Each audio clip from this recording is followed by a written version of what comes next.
Hey everybody, it's the Media Junkie from the Culture of Pop. How are you all doing today? It is Letterboxd Day. Well, I don't know when you're watching this stream, but for me, it's the day that I make the video where I review what I've watched on Letterboxd, or what I've, it's where you list your movies that you've watched for the month. I didn't watch it on Letterboxd. It's kind of the app. So I'm not sponsored by Letterboxd. Hey, Letterboxd, please sponsor me. I'm not sponsored by Letterboxd or anything like that. So this is just the way for a long time, it's really popular now, but for a long time, this is the way I've been keeping track of my movies. I've been on here for at least like 5-6 years. Anyway, so yeah, today we're going to go through April, of course, and check out what we watched in April. Now I'm going to be really completely honest with you. This video may not be as long as it usually is, and you're all like, oh, thank God.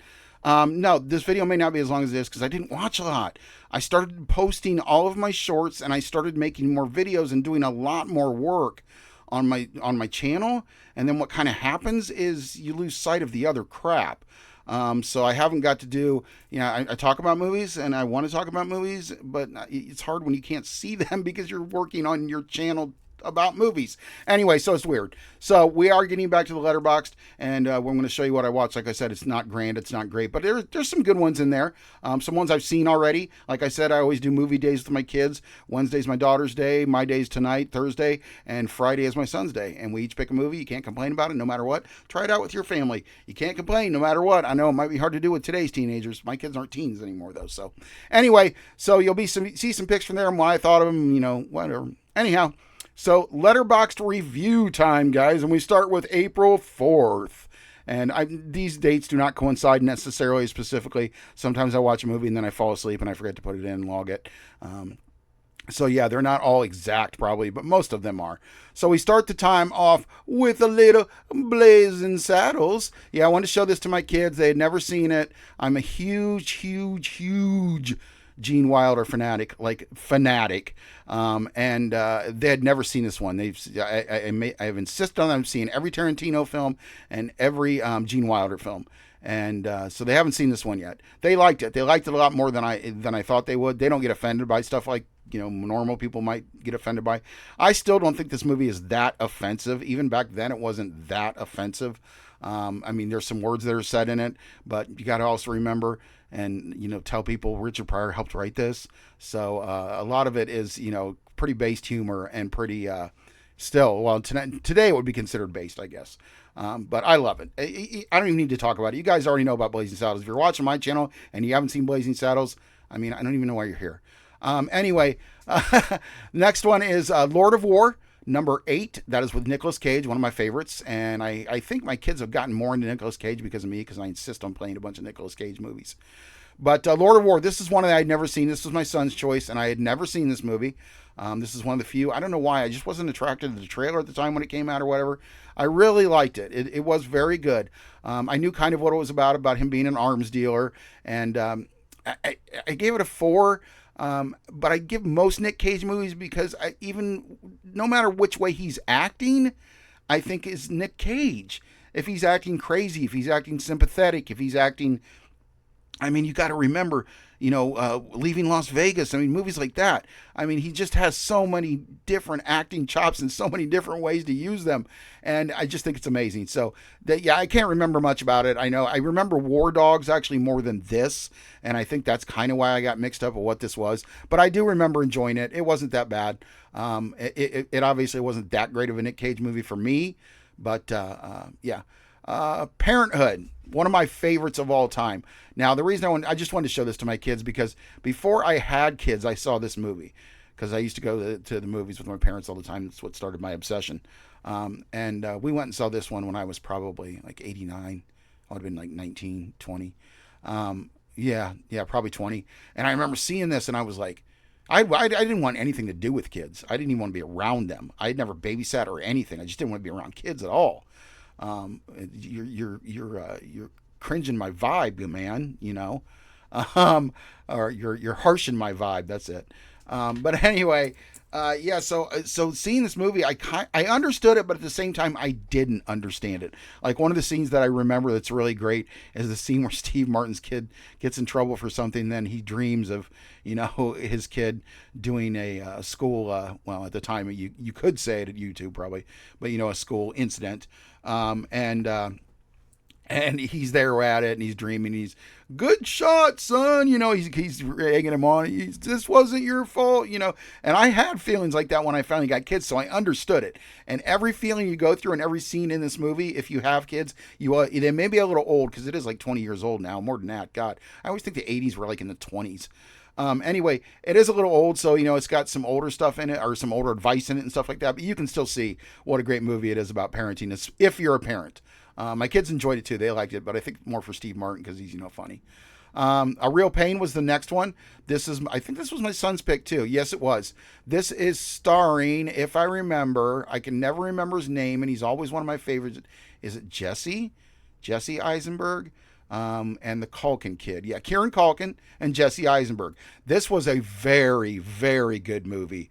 Two cousins, and I can relate to this a lot. But two cousins who were kind of friends really early on and kind of now aren't because they pursued different things in their lives. They've gone different ways. One's real anal and really nervous about things, kind of like me. And then the other one's kind of precarious and doesn't give a shit, kind of like my cousin that I've had this happen with. Anyway, so yeah, it kind of hits home for me, but it was really good. Very heartwarming at the end, of course. Very heartstring pulling in the middle and throughout. Some comedy, but I would really consider this more of a drama. And it's a really good drama at that. I gave it 3 stars. I probably would have given it a little more if if it was a little longer, maybe. But I just didn't think it was as amazing as it thought it was. But it was pretty good. It was pretty damn good. 3 out of 4 stars. I don't know why I didn't give Fade to Black anything. Let's rate that right now. Fade to Black, man, we're going 3.5. All right. Okay, so Fade to Black I watched on the 12th. This was just a movie I watched by myself. I got it really cheap on Fandango at Home, which used to be Vudu. I had it on my list, and I wanted it for a while. I had never seen it back in the day because, like I said, I didn't watch horror movies back then. But this has got the guy from the movie Breaking Away, if you know who that is, or what that movie is, which is great. Dennis Christopher. And he plays a guy who's really into the movies, much like myself, who then goes on to stalk and kill some people that have to do with the movies. He goes and kills them, as you can see here in the picture, as Dracula, as whatever this guy is. He does a Marilyn Monroe thing where he does the mummy, a mask on, so he kills people like in these movie kind of, identities. And it's really cool. It's really well done. And it's typical 70s slasher movie. Dennis Christopher does a great job in it. I don't know what happened to him. I don't know if he just kind of quit or what, but yeah, it was really good. I liked it. So if you're looking for a good, 1980? That era, 79, 80, where we were still in the 70s. That's kind of what that's like. It's like one of those types of slasher films. So if you're into that, this is a good one if you haven't seen it. Fade to Black. I highly recommend it. I think it might be on a couple of the free sites like Tubi. The next one we watched, unfortunately, was Little Women. This was my daughter's pick, of course. I rarely give my daughter bad ratings, but I just couldn't do this one. I've read the book when I was a kid, of course, in school. I'd seen the movie, of course, in school, the old movie. I love Greta Gerwig, not putting her down. I love everybody in this movie. I'm not putting any of them down. But this movie was just boring. And I think the reason is, as I was saying, from different eyes, you really need to do that. And this isn't sexist. You really need to see this movie as a woman. I think if I was a woman, I would have understood it better. I really do. And I give that full heart and soul. It's basically, women will love this movie. If you have any kind of identity and any kind of, heart in you, you're a woman, you'll love this movie. Girls, whatever. Fine, show it to them.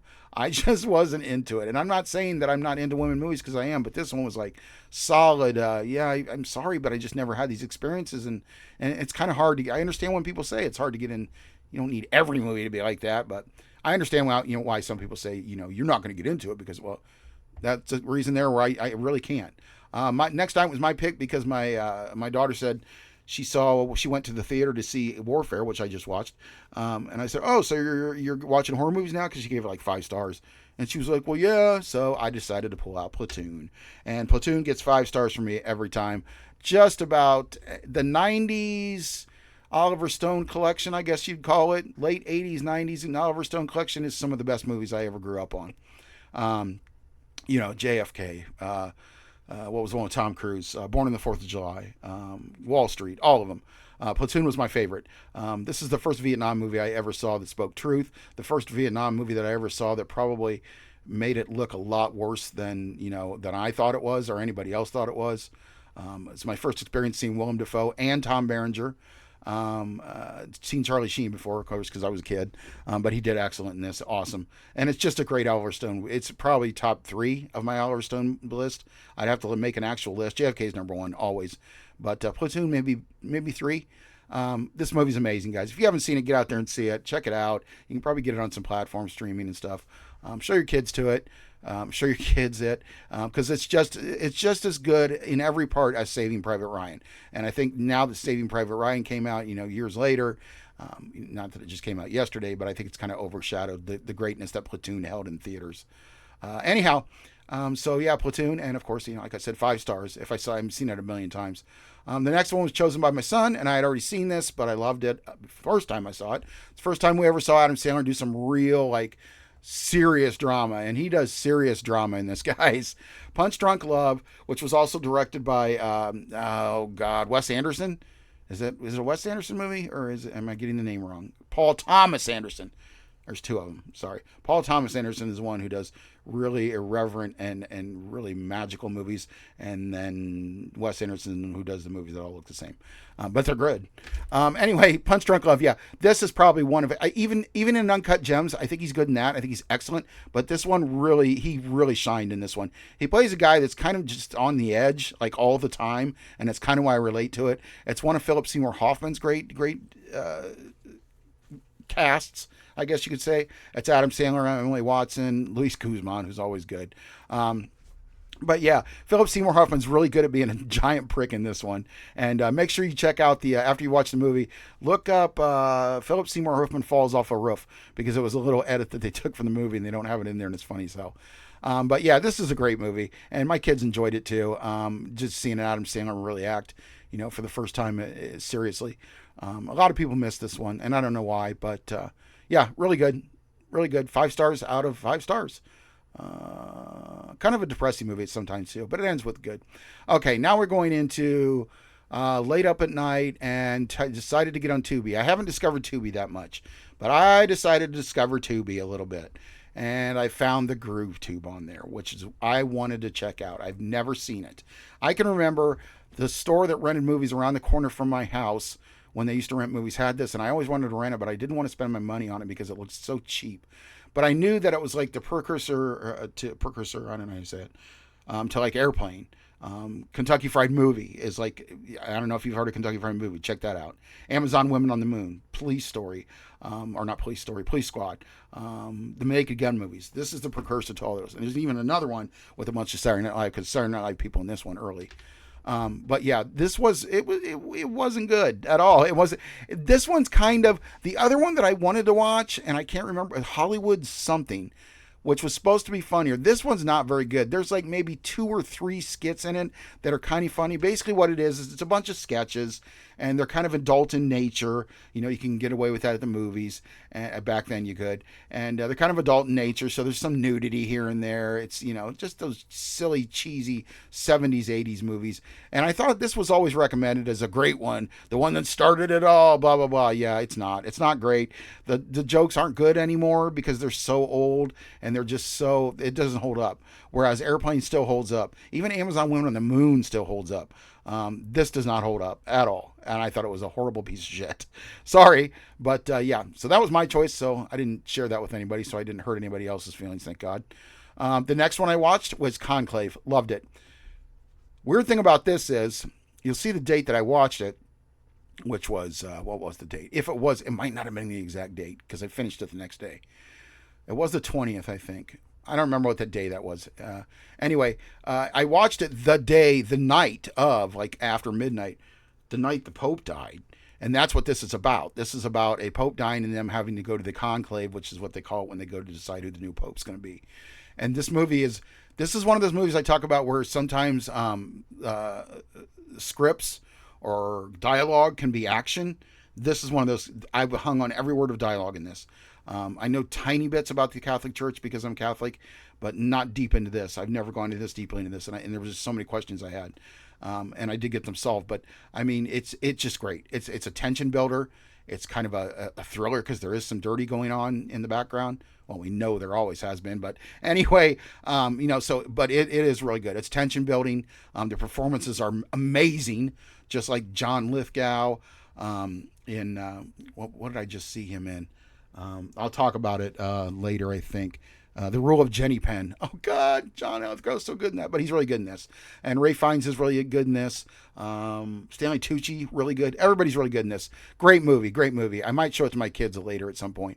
But yeah, I really dug this Conclave movie. But what I said was, what was weird, what happened was that the Pope died the day I watched it. And like the Conclave started taking place, like a week later. It was just weird. It was like the next day I wake up after watching this movie and like the Pope's dead. I'm like, oh my God, that's so weird. I haven't watched a movie about Catholicism or a Pope in ages.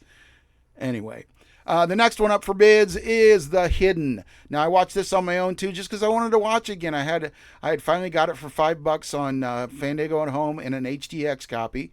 And I love this movie, guys. If you haven't seen it, it's a great little 80s sci-fi slash definite horror. If you like Reanimator and movies like that, you'll love this. This is really good. It's got who is this guy? I always forget his name. Kyle MacLachlan. I just saw him in the trailer. And Michael Nouri, if you remember 80s movies, you remember him. But man, it's about an alien who comes down from Earth.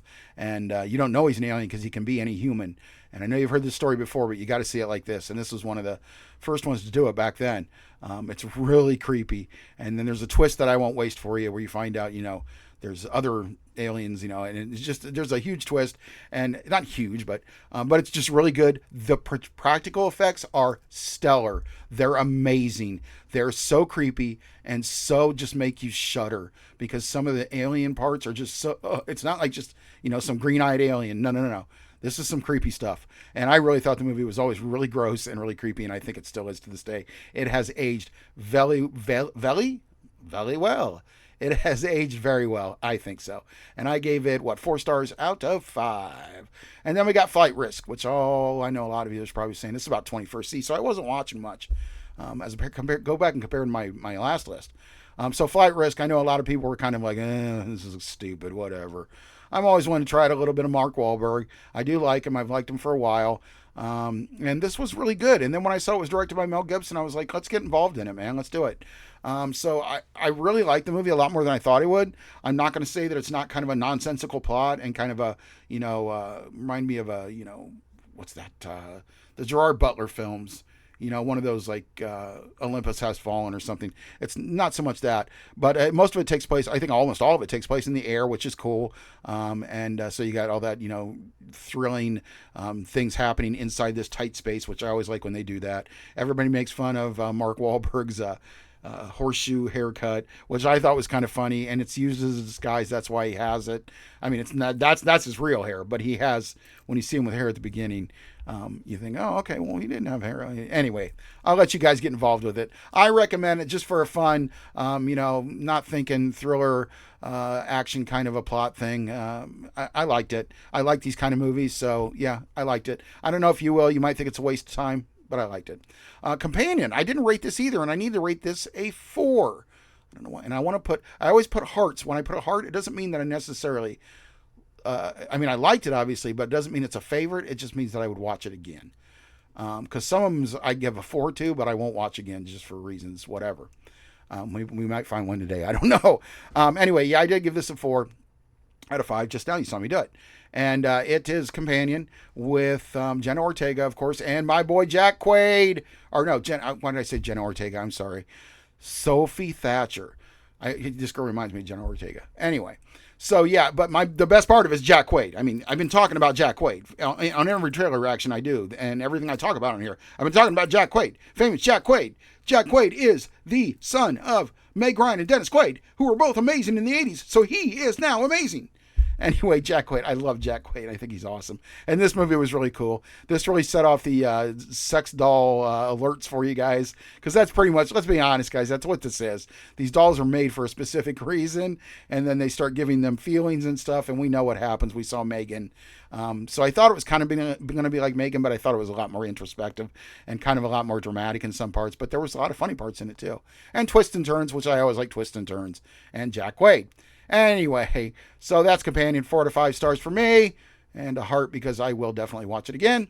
And then Hell of a Summer. This was my daughter's pick, and I would have picked it anyway. I wanted to see this movie. I just wasn't sure if I was going to buy it. She went ahead and bought it for me.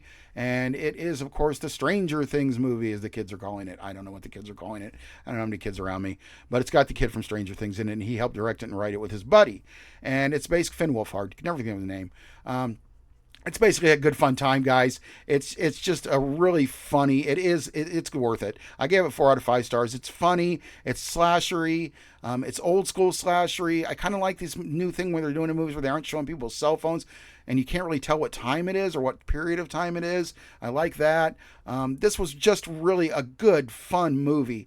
It was kind of like, I think maybe Kevin Smith with Friday the 13th. Mixed together, but I mean, they did their own thing and they did it well. And they were young guys, so I'm really surprised, that it turned out so well. Anyway, Hell of a Summer. I gave it 4 out of 5 stars, my daughter's pick, and I thought it was pretty good. Next pick was for me, and it was Bridesmaids. And I really did like this movie. I loved it, and I loved it so much that I shared it with my kids. So this was my pick for the next Thursday, my movie night.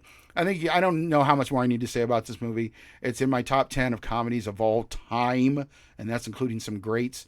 And I think this is a great, and people are still to this day trying to replicate it.